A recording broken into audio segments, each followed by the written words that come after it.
We are live. Back. It's funny because I got a delay on my side, so I'm seeing multiple things. But good to have you guys with us. If you're joining us for the live stream, then welcome.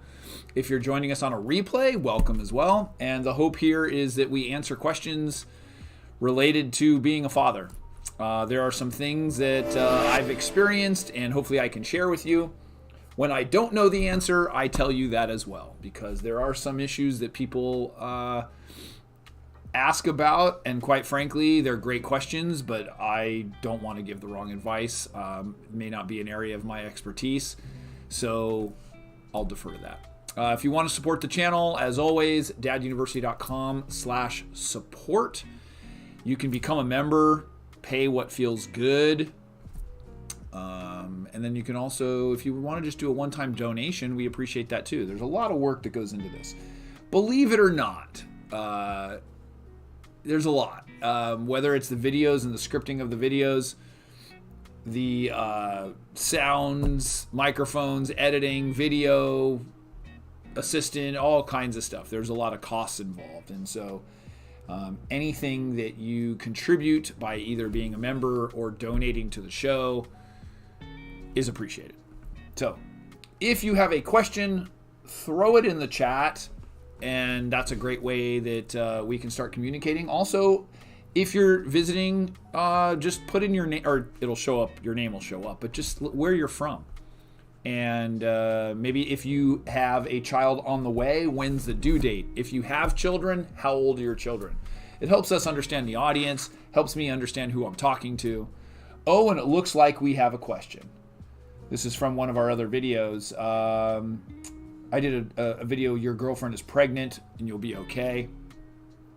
And it says, would you suggest men to marry their girlfriends if they get them pregnant? Well, so I don't necessarily believe to marry just because of the child. I think that has to do with, the stability of the relationship and that closeness of the relationship. Now, of course, we can go back and say coulda, shoulda, woulda. Now, if you're going to have sex, then you have to be prepared for what those consequences are. So as far as like strictly getting married, I don't necessarily recommend that, but I do recommend staying in the child's life. The child is 50% yours. The DNA, it's 50-50. And so you should absolutely be an integral part of that child's life. And I think that is a very important thing. And many times, because they're not going to be with the mother, that men, for some reason, either don't think it's their responsibility or, don't care that it's their responsibility. And that is often a problem why we have childless or fatherless children.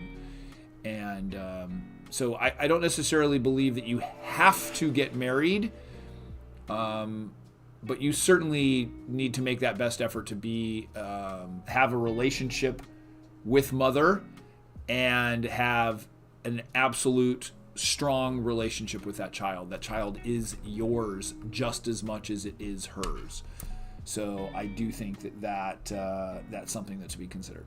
So remember too, if you have questions, put them in the chat. We've got people joining us from YouTube, Facebook, and LinkedIn. We're streaming. What's that? And Twitter. Oh, and Twitter. And we really want to stream through Instagram, and we've applied for it. I don't know if anyone has any secrets out there on how to stream through Instagram through a desktop, right? It's not that like we can't stream, or I don't know. Because we have these camera equipment up, and we go through these other software and use all these different systems. It's not my expertise. I just sit here and talk. But other people are smarter than me. Luke's a lot smarter than me in that department, so he handles that. What else? I think we've got another question. You throw it up there.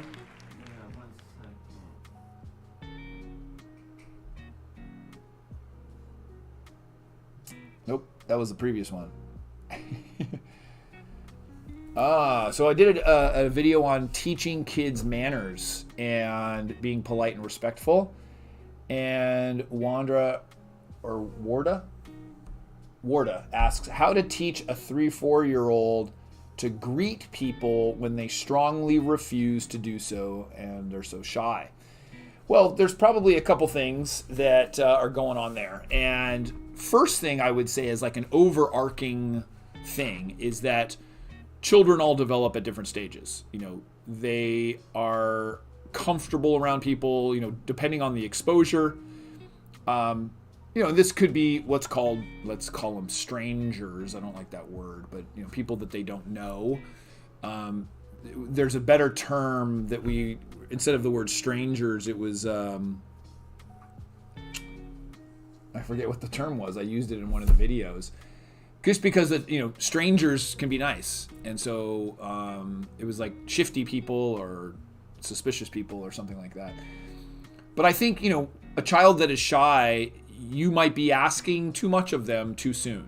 So as an example, you might teach them just to smile. You know, maybe they just smile, they say, or they put up their hand and wave, or maybe they do nothing. You know, they are going at their own pace.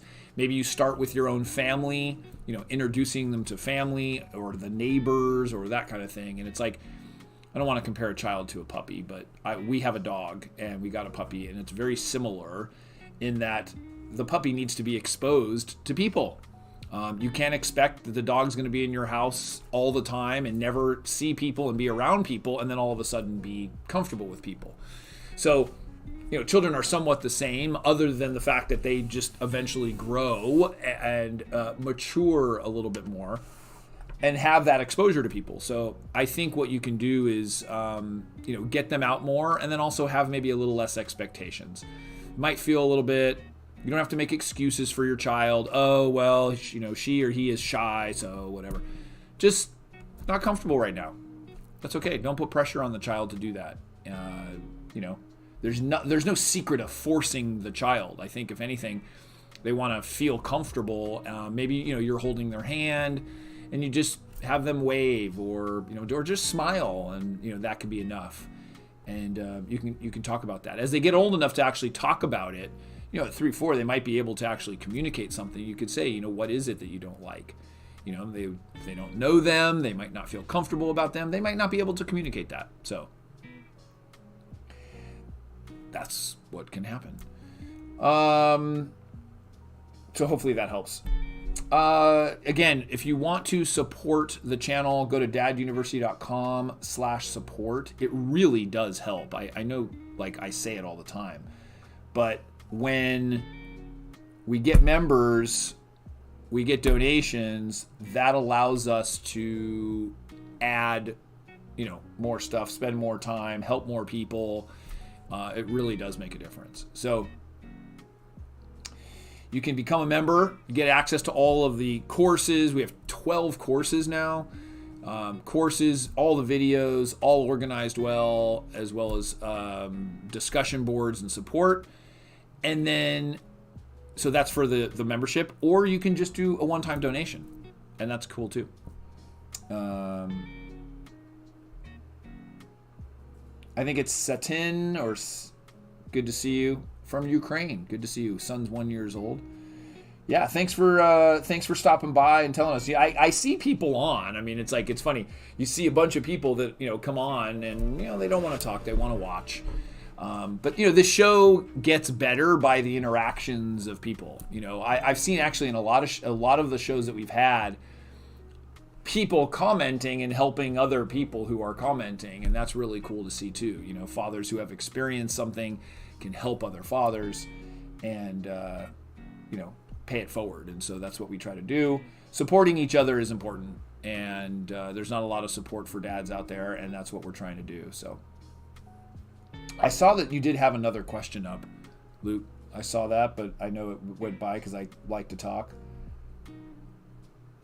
It's part of being on a live show. You go back and... All right. Christopher asks, I got one for you. How do I deal with my newborn being in the NICU?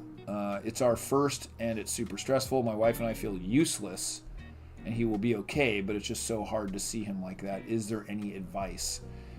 I wish there was, you know, some specific words that would just make it all better. First, I will say, you know, I'm sorry that you have to deal with that. That's not an easy thing. We actually had that as well with our daughter, and it was very, very difficult. You know, hooked up to machines, all kinds of monitors and wires and things, and it is very, very scary. And I think for those of you not knowing NICU, it's I don't know what the abbreviation stands for. It does stand for something, but it's the neonatal intensive care unit. I think it is something like that. And basically, it's the area of the hospital when babies need special attention. You know, when something's going on at birth, whether they have you know, some sort of issue that they need to resolve, or they're concerned about something or something. It's just something that they want to look at further.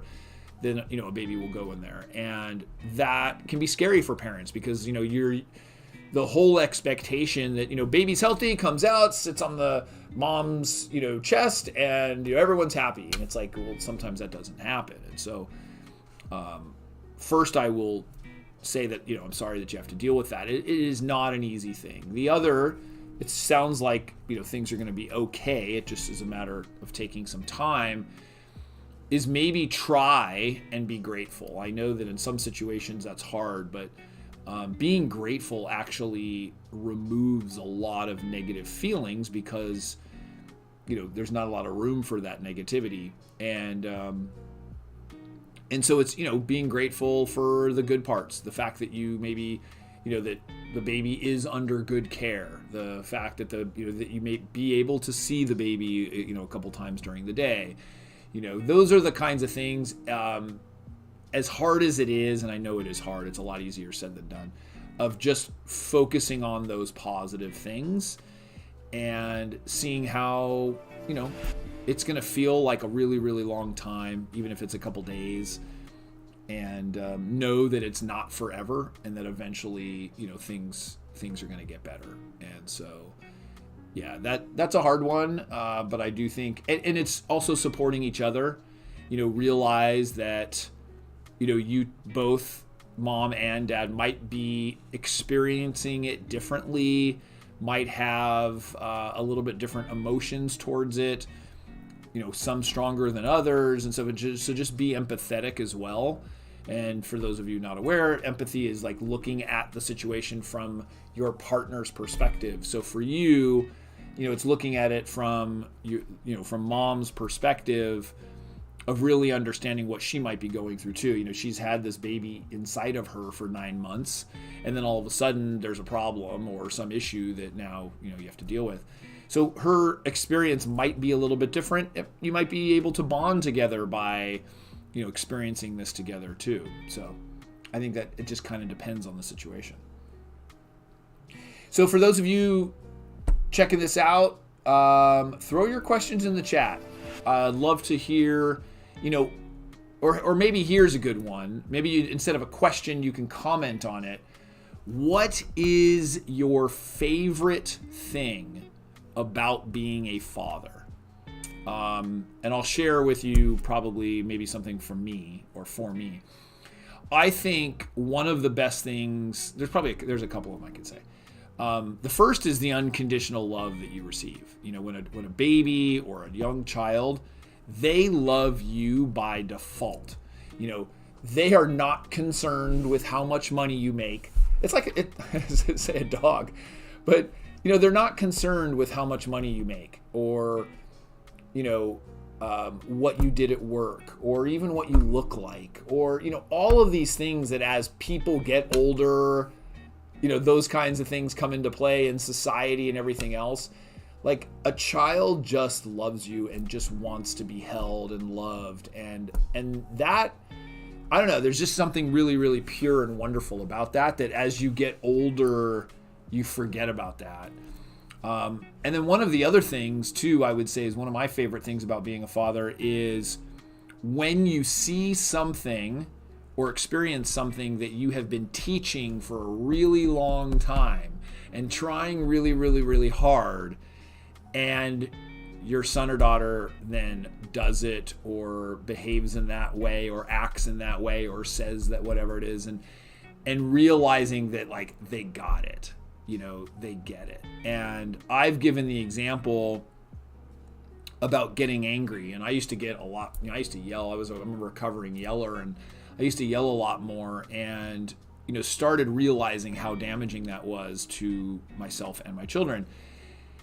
And so, one of the things I did was I would come back, let's say I stormed out of a room or something, and I would come back and apologize. And probably the number one reason I was doing that was I was trying to model the behavior I thought in my head, and said, what am I going to teach my child right now in this situation?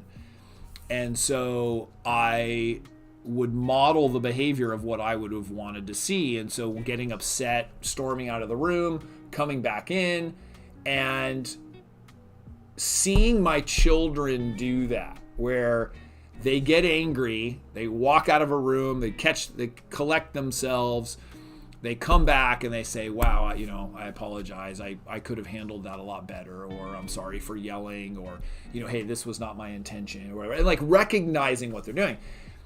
And when you see that and experience that as a father, it's so wonderful, because that something that you did and showed and modeled is going to serve them well in their life. It's not the ego trip that, hey, I taught them something and great. It's like you realize how valuable that is for them. And that's, because I just did something that was valuable for me, and I was conscious about it helping them, it did. And and if they practice, they'll have those tools with them. And so I think as a father, that's something that I really, really enjoy seeing.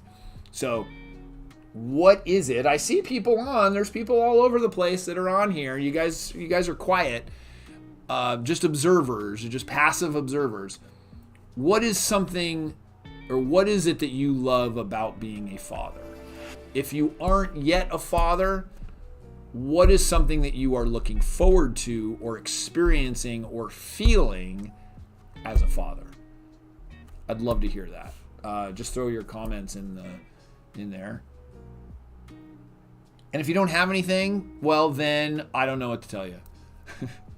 Maybe we got another question, Luke. Yeah, I'll load one up. We'll load up a question here as I ramble. Another public service announcement. You might be able to see them on me. I see it on the screen, but I have these red dots here. Those, I went to the skin doctor, and those are, I don't know what they're called, but the doctor froze them off yesterday. And so that's something that's a public service announcement. You should go every 6 months, but even if you just go every year, go to a skin doctor and get yourself checked. You can avoid skin cancers, all kinds of stuff, by catching things early, because that's a announcement. So yeah, I've got a little bit here, a little bit here. I got another thing here, and it's just routine stuff that as you get older, you got to get it checked. So for those dads out there who, maybe occasionally go outside, that's what happens. All right, Jesse asks, what if I did not, because I did an unplanned pregnancy video. So this is something where you didn't, how men can deal with an unwanted pregnancy. What if I did not want to be a father? I asked my girlfriend to terminate the baby, but she says no. double standard. Now she wants to keep it, but yet I can't financially abort child support or support the child. Well, we could play shoulda, coulda, woulda, but we're not going to. But for the men listening who are not in this situation or not yet might find themselves in this situation, this is where you need to be very careful, and you need to protect yourself. Physically protect yourself, meaning or sexually protect yourself, but then also of being very, very aware of who you are with and what it is that you are doing. When you're young, you just don't think about these things a lot until something happens, and then you have to think about it. But for you, Jesse, here's what I will say. It's a little bit of tough love. That's the way it goes. And you need to be in this child's life if she is choosing to keep the child. And whether that you feel that is unfair, unfortunate, the child is going to be better off with you in their life. And in whatever capacity, as much capacity as you are able to handle, or more than you're able to handle, I'm just giving you advice and a suggestion. Whether you follow it or not is, entirely up to you, because millions of men do not follow this. But that child is yours. In fact, we had the previous question that child is 50% yours. The DNA is 50% yours. And the fact that, one person gets to choose whether the child comes into the world or not, you may not feel like it's fair, but that is the way that it is. And I don't know of being able to go to court or any legal process for being able to terminate. I'm not aware of that. So it is just one of those things. And as a result of that, for those men who are aware of that, you do have to be concerned about that. When you are involved with somebody, you have to be aware of it. When you decide to be intimate, you've got to be aware of that and take those precautions precisely for that situation. It is a difficult situation. I'm sorry, Jesse, that you are in that. It is, it's not easy. But you're in it. And so what do you do? And what is the best thing to do? You might not feel it's the best thing for you, but you're in a situation where it isn't just about you anymore. You have bared a child, and those are the ramifications of it. And so, yeah, I'm sorry, but there's not much else to do. I mean, that's the title of the video, about it being unplanned, unwanted. There's a lot of suggestions in there. It's like, I don't, in that video especially, I don't play the, hey, you coulda, shoulda, woulda stuff.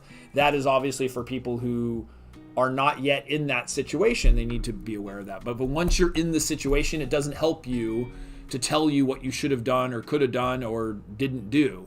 It's, you're in the situation now. How do you move forward? How do you make the best of that situation? And, you can't financially support it, but you may have to. If the baby is coming into this world, then, and maybe I'll say you throw a Hail Mary. What are the circumstances for her? Have that conversation if that's what you're trying to do. Is what are the circumstances for her in which she would not keep the baby if it's that big of a deal to you? I think you have to come at it very carefully.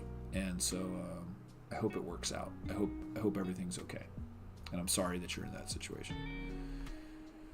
Whew, that's heavy. That's a heavy one. That's different just like than my toddler won't eat her peas. We have these other questions. That's a heavy one. And so for anybody else, if you've got some questions, throw them in the chat. Happy to answer. We're on LinkedIn, Facebook, Twitter, YouTube, of course.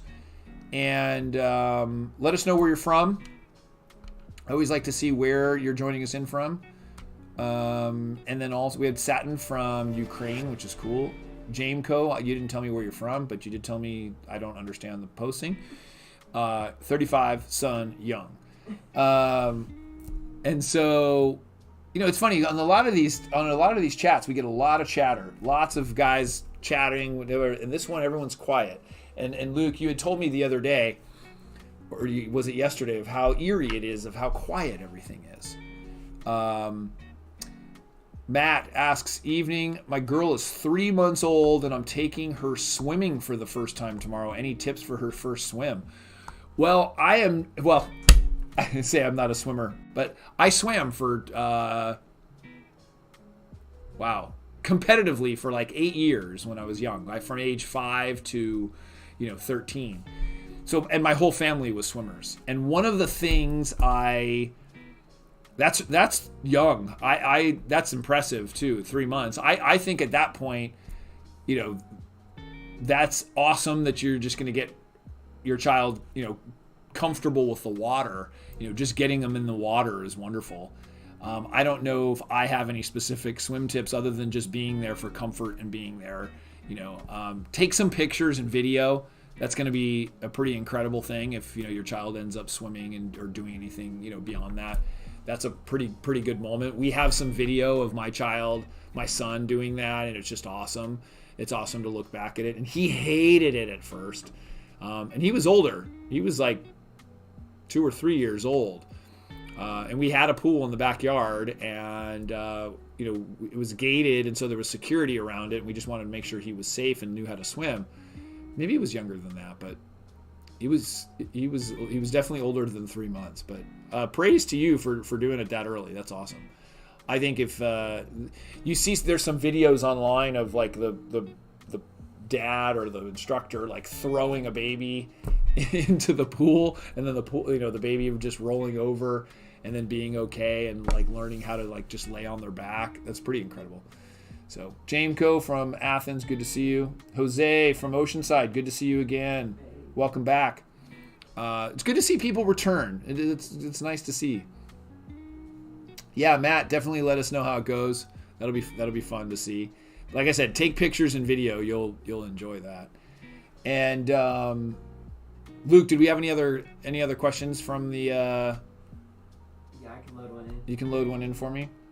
We've got some questions from the interwebs. If you guys see you can support the channel, go to daduniversity.com/support. You can become a member, get access to the courses, all of the videos, discussion board. I'm occasionally in there too. And also you can pay what feels good. It's one of those things where you can pay what you feel, what feels good to you. That's how we roll. And then also, if you just want a one-time donation, you can do that too, but then you don't get access to the, to the courses and everything else.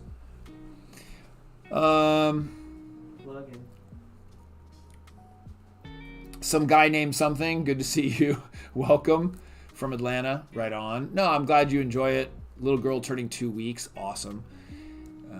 Yes, it is amazing how they grow. My children are now 14 and 12, and I can't believe it. I was with my son last night at the gym, and I just can't believe how big and strong and adult he seems. I won't tell him that. I don't want to give him an ego, but yeah, he's growing like crazy.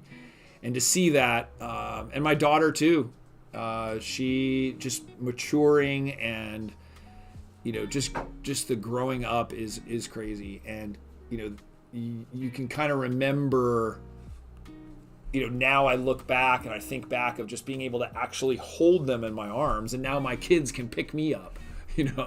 It's so crazy.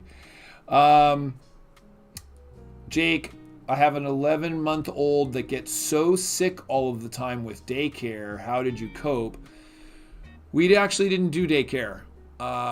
My wife is a nurse, and so she, early on before children, she was in labor and delivery, but then was in a nurse and skincare. So she saw people all the time, tons of people coming in and out. And, same kind of thing. You kind of build up an immunity. Yeah, the daycare that's tough because, you get all of that immunity, or you get all that exposure and stuff. The best, I don't know. I'm not a scientist in that way, but I think the best thing is just that exposure, and they build up that immunity to it. That's one of the things about daycare, and we didn't have to deal with it. It was more cost effective for us because we were able to do some other things and move things around, is that we ended up getting a nanny instead. And so, daycare was an option we had looked at, and we didn't find anything that worked for us in the area. And yeah, it ended up, my wife was still able to work part-time. She was able to, take certain days. We had then a nanny. And in fact, we've had the same nanny for 12 years now. And so, which, now it's just different. There's different things. Now it's just transportation to and from school and sports and things. But we found that the cost of that ended up being relatively similar, the way that we looked at it, and the total needs and everything else. So, if that's an option, even if it's a younger person who's maybe not as expensive, unless you're doing daycare for, if it is a lot less expensive, or you're doing it for the socialization or for some other reason. But, socialization and exposure to all the sickness is part of the deal. And a lot of people experience that. I've had some other people talk about that. And then, of course, the children bring it home and everything else. Just, maybe find ways to build up that immunity. Let them play in the dirt. I'm not a scientist, like I said, so it's a disclaimer there. But, build up their immune system. Yeah, I think Jake's just getting so run down by it. Yeah, I can see that. I can empathize with that. It is taxing. It's like you're already dealing with an 11-month-old, and then all of a sudden, like, dealing with illnesses and stuff. It can be a lot. What I would say, maybe the only advice, is to have some self-compassion. Recognize that it's totally normal. This is the kind of thing that happens. You're doing the best that you can. Kind of being okay with it. That might be the only, like, sort of saving grace, for that.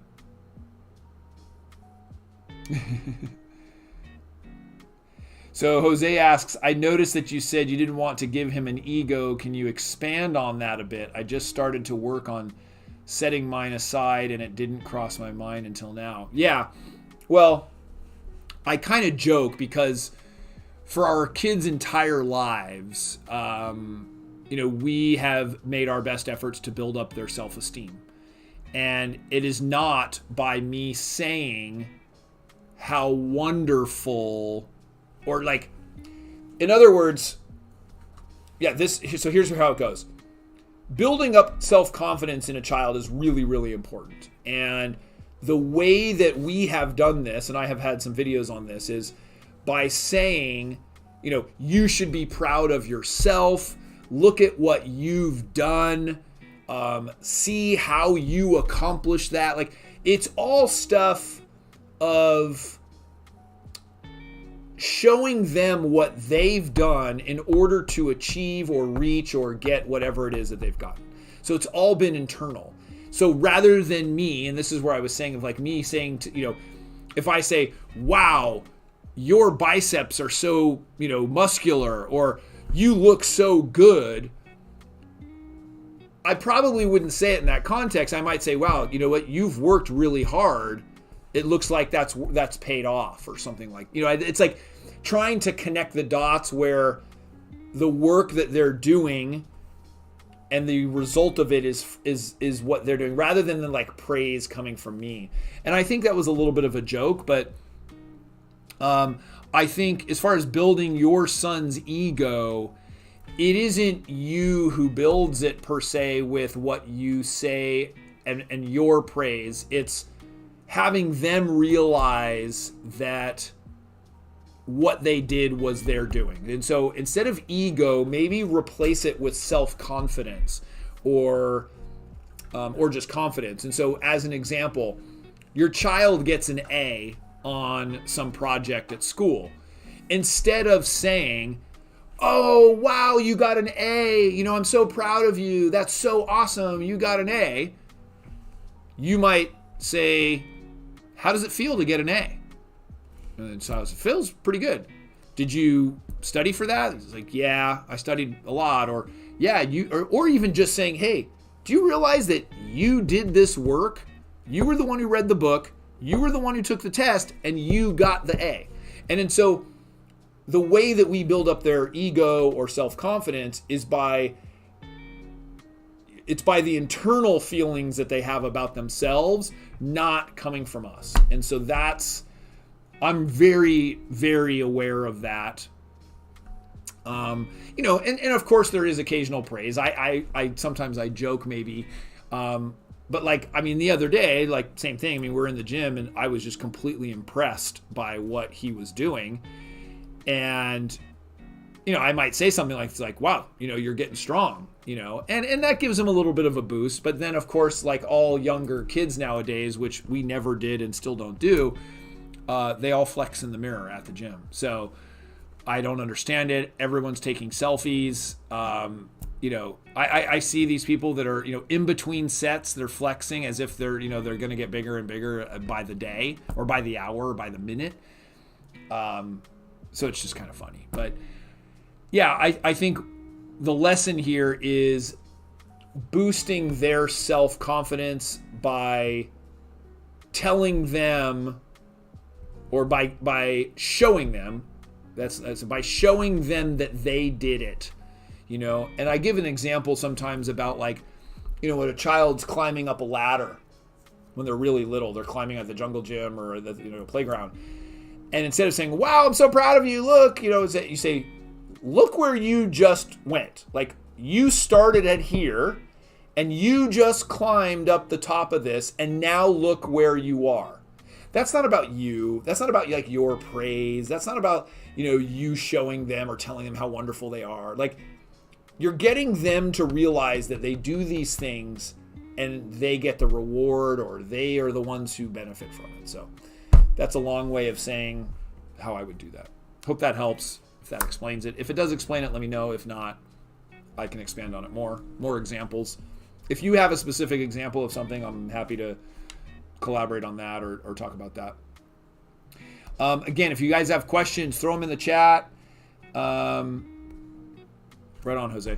Throw them in the chat. Let me know where you're from. Put the questions in there. I'd love to hear from you guys. Again, I asked a question earlier, but now I see we have new people on because we didn't get much of it. What is your favorite thing about being a father? If you are not yet a father, what are you looking forward to the most? Throw it in the chat. I want to hear from you. What is it about being a father that you enjoy? And yeah, I'd really love to hear that feedback. And maybe we'll make a video or something on it about, you know, what everybody's favorite thing to be, you know, why is it great to be a father? You know, and it's all over the board. I mean, as I said, there's so many different answers to that.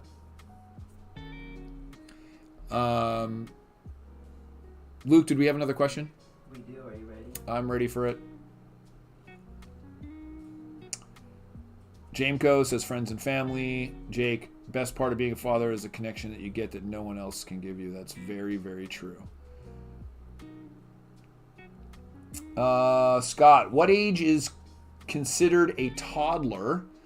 My son turned 2 last month. He's starting to throw more tantrums, but I'm not sure he's understand what I'm saying. When I'm trying to correct his behavior, it turns into redirection rather than disciplining. At what age group of the child is Dad University most effective? Good question. So it's never too early to learn, but a lot of the teachings within the courses and stuff, I mean, a lot of the videos here on YouTube and stuff are all like baby and newborn and stuff, because that's a lot of what people are looking for. But the Dad University courses and a lot of the materials, I would say, is sort of age 2, 3, and up. And a toddler is from 1 to 3, pretty much. And, certainly a 1-year-old or even a 2-year-old, you're right, they don't necessarily get it yet. But it is important for you to get it and for you to learn, because it comes really fast and you get that practice. And so part of it is understanding, when you first implement, let's say, these techniques, and whether it's listening, it's calming, it's patience, it's all these things. All of these take time, and they take time not only because you become better at it and you've got all these skills, but it takes time because the child is learning too. Think about only being on the earth for 2 years and your brain is not fully developed. They don't understand emotions. They don't understand regulation of their, emotion. They don't understand how to communicate the words. They don't even say many words. So you have to really check your expectations of what you think should happen at that age. And I think if there's anything that I would change, or maybe one of the biggest things I would change or that I would recognize if I was to go back and do it again and have another child, which my wife said no, is to understand that at 2, 3, 4, whatever it is, they're just learning. They're not out to get me. I can't take this personally that they're not listening. They are just learning about the world. They don't understand it. Think about it. Do you know how many adults, almost all of us, can't regulate our emotions? We still don't understand our psychology, our history, all the stuff that we're dealing with as adults. We don't understand why and how to overcome it and everything else. Imagine what a kid's dealing with. So I think it's only appropriate that we, sort of recognize that. And so for toddlers, age 1 to 3, I think, your child doesn't necessarily totally understand it. But, what a child does understand is love. They do understand comfort. They do understand that you're there and your presence and you're listening. Or, when your child gets really, really upset, and then you get really, really upset, that doesn't really teach them much.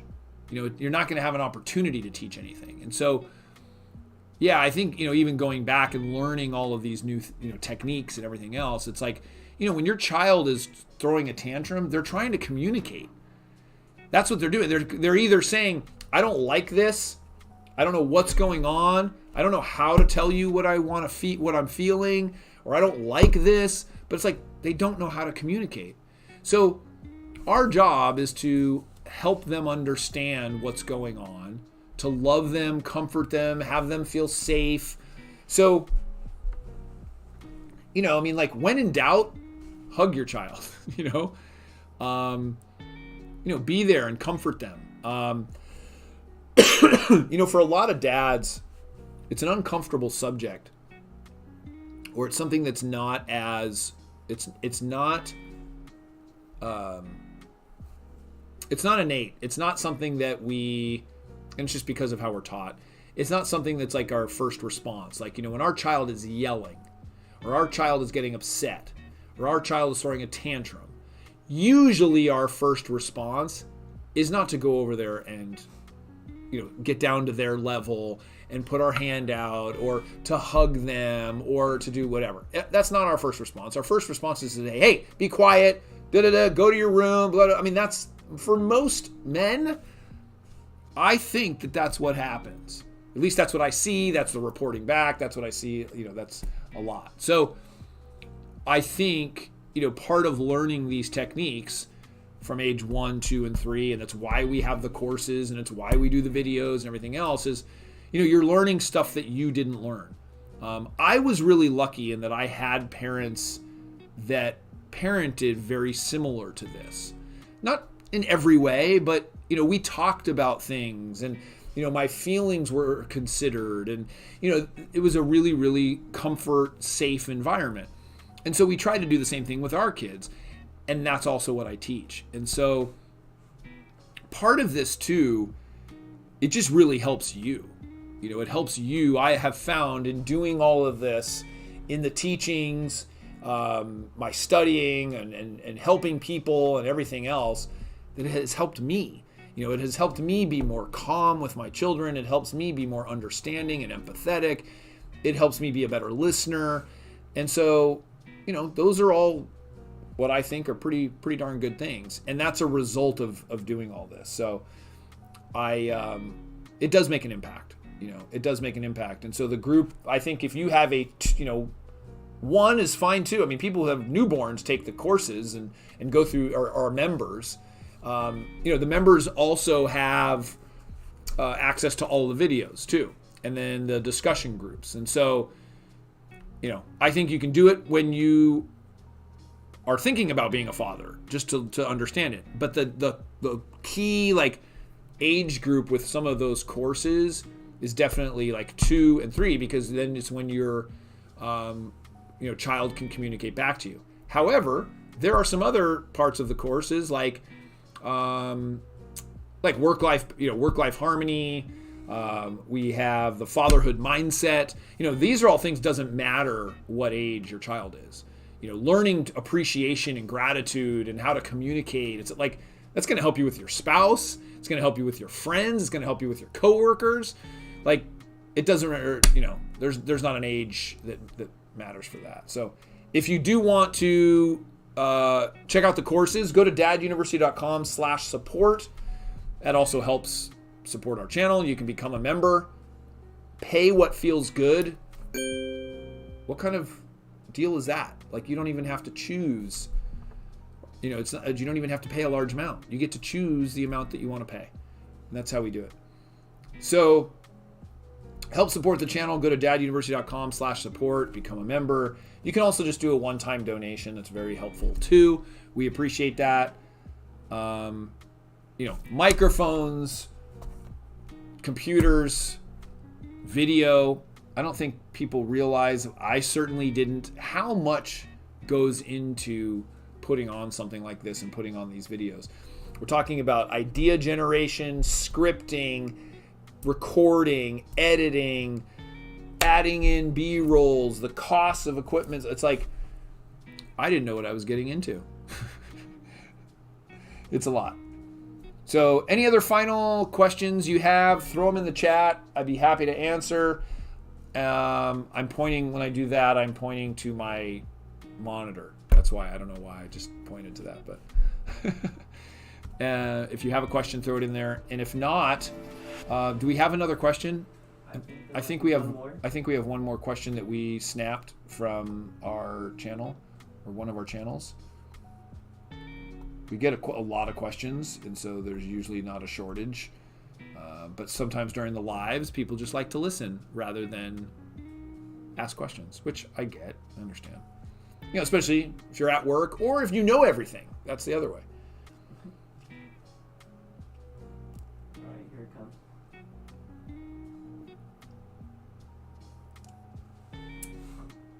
All right, let's see it. Can you bring it down? There you go. Oh, look at that. So we have, I don't want it. What to do when a toddler refuses to eat. You have read my mind. Was searching for this channel for this specific video. What do you do if they don't eat their food but want snacks instead? Crisps and chocolates. Well, who wouldn't want crisps, chips, and snacks and chocolates? I mean, I think most people would choose that. And so for toddlers, part of it is teaching them responsible eating and healthy eating. One of the rules we had in our house was good food before bad. I am not a licensed nutritionist. There are some things that we may not have done perfectly as far as nutrition.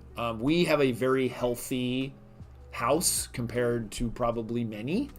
But I think, the things that we would do is, one, you either don't have them in the house, or the other thing too, keep in mind with toddlers and younger children is that they don't necessarily love having big meals like we might, where we might have like a huge lunch or a big dinner or whatever. A lot of times kids just like to snack and graze during the day. They don't have that type of appetite.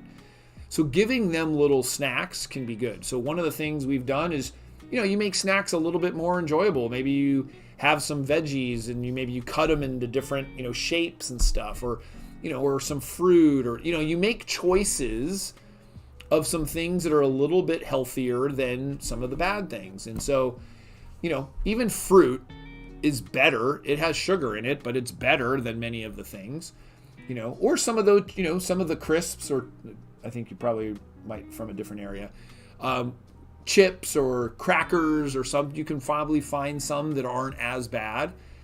But you want to give them a balanced diet of all kinds of things. And I think the other thing is just not having them in sight, where if they don't know that those exist, if they're, and it's also rude if you're eating them and then not giving it to them. I think that's part of the difficulty too sometimes, where it's like, well, no, I ate my dinner, so I can, and it's like, maybe you just shouldn't have it. A toddler is not understanding that concept. So, if you're going to eat your ice cream, sneak it once the child goes to bed, or whatever. I think that's something you got to do. So I think if that's what they want it because it's tastier and it's an option and you've done it before. So you have to get out of that pattern, and that can be a difficult pattern to get out of. Jake, my 4-year-old's finally getting out of the tantrum stage. What a miracle, huh? You helped me out for sure. Yeah. I'll tell you, the 3, 4, 5 was tough for me, and even like sometimes into 6, we had a lot of whining.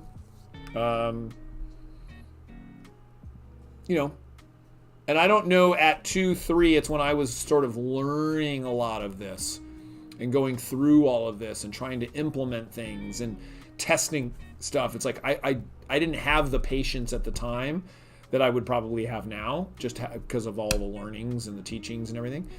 And so, it is a tough time. It is definitely a tough time of that 2, 3, 4, 5.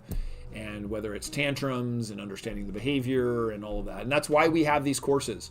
These courses are, somebody had asked too, what are they based on? And it's based on individual psychology. So Dreikers and Adler are famous psychologists. A lot of the teachings are based on their things. If you're familiar with like positive discipline, my mentor, Susie Walden, has like the joy of parenting and redirecting children's behavior. And a lot of the themes are very, very similar to those. And they're all extracted from Dreikers and, or at least not all of it, but a lot of it is from these psychologists. And how they, there's no reward, no punishment. A lot of the positive discipline techniques with Dr. Jane Nelson, who I have an interview with, it's incredible. It's incredible material. And these are people who have seen these types of teachings work from generations, like over and over and over again. And they work. They simply do. And I can say firsthand, it's a lot of how I was brought up. It's then me teaching my children. My wife and I agree on a lot of this, and so that's helpful that we're able to, to bring up children in this way. And, the results are pretty great, Are there issues? Sure. Are we going to deal with stuff? Yes. But, the difficulties seem to be a lot less, or I shouldn't say it, maybe the chance of difficulty is a little less. It's not that you're rid of problems or issues, or, your kids are going to do dumb stuff and you're going to do dumb stuff, and they're going to make mistakes and you're going to make mistakes. And, it part of that is the learnings that they go through that you go through to, into then become adults and contributing members of society. So Jameco, you've said the word help. I'm not sure if you're okay. Hopefully you are, but I don't know what you need me to help you with. But I will be happy to help you if you ask a question. But with that, we're coming up on our time here. if there's no further questions, I just want to say thank you to everybody. We will be here next week, same bat time, same bat channel. Is that what they say? 3 o'clock Pacific time on Tuesday. We'll try to send out a notice or something beforehand. I think we've been a little bit, I don't know what the word's busy, preoccupied, other stuff going on that we maybe haven't done it. Amir had asked, how long is the content? I'm not sure if you are referring to the courses, but I have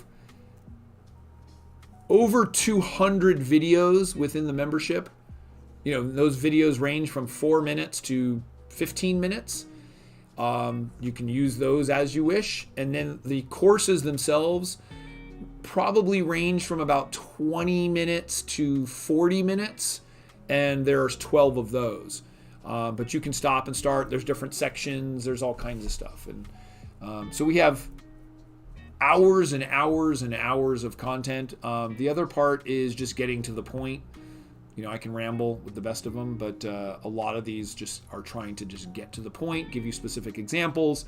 There's also homework within these courses so that you practice what it is that we're talking about. And so you can go in, do the homework, and then report back and with the community and talk about it. And so that's something else you can do. So check it out. Become a member. Go to daduniversity.com/support. Check it out. It's pay what feels good. This is, you know, you think about the value that you're getting here. I can tell you, therapists, rehab, you know, not that you're going to avoid all these things, but therapists, rehab, and even divorce are a lot more expensive than a Dad University membership, which is only a couple dollars if you're at the lowest level, a couple dollars a month. So the same price as a cup of coffee in most places, you can have access to everything. And so that seems like a pretty good deal. We've done that on purpose. I want people to have access to this. It's why I do all these videos. It's why, I mean, I've done 300 something YouTube videos. And yeah, it's pretty crazy. So Jose, I think Jose says the best part, this is of being a father, is watching the mold of your knowledge and their interest being shaped into an individual little creature with their mixed features of you and your partner. It's insane how reproduction works. Absolutely true. Yeah, that's, I had said something similar. It's like when you see, you know, the things that you do or you're trying to teach them and they all of a sudden get it, and it's just, you know that this is going to help them. It's pretty amazing. It's pretty cool.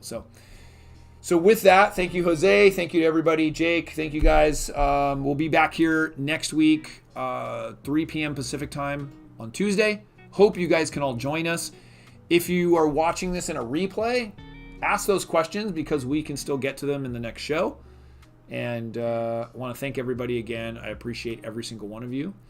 And we will see you next time. Take care, everybody. Guys, I'm excited. We've got a diaper bag giveaway. This is the Kobe expandable diaper bag. Really sturdy, it's got a lot of pockets. It's a very cool bag. For the next 50 members who sign up for daduniversity.com, as a member, we will put you in the drawing to win this diaper bag. It's over $139. It's got all kinds of cool accessories with it. So make your way over to daduniversity.com and pay what feels good to become a member. So become a member and get the chance to win this bag. Go over to daduniversity.com, click on Become a Member, and you'll automatically be entered if you're one of the next 50 people to do that. When I found out we were going to have a baby, I was so excited. I was also full of anxiety and fear because I knew nothing about children or being a father. So I began learning. I took parenting classes, did research, got certifications, and most importantly, experienced mistakes that I learned from. And while there was a lot of information and communities for moms, there wasn't many resources for dads. And so I decided to take action and began building Dad University. Dad University is a one-of-a-kind educational platform for dads to help you achieve your full potential as a father. We help you go from overwhelmed and confused to calm and confident father with our courses or videos, live broadcasts, support forum, and more.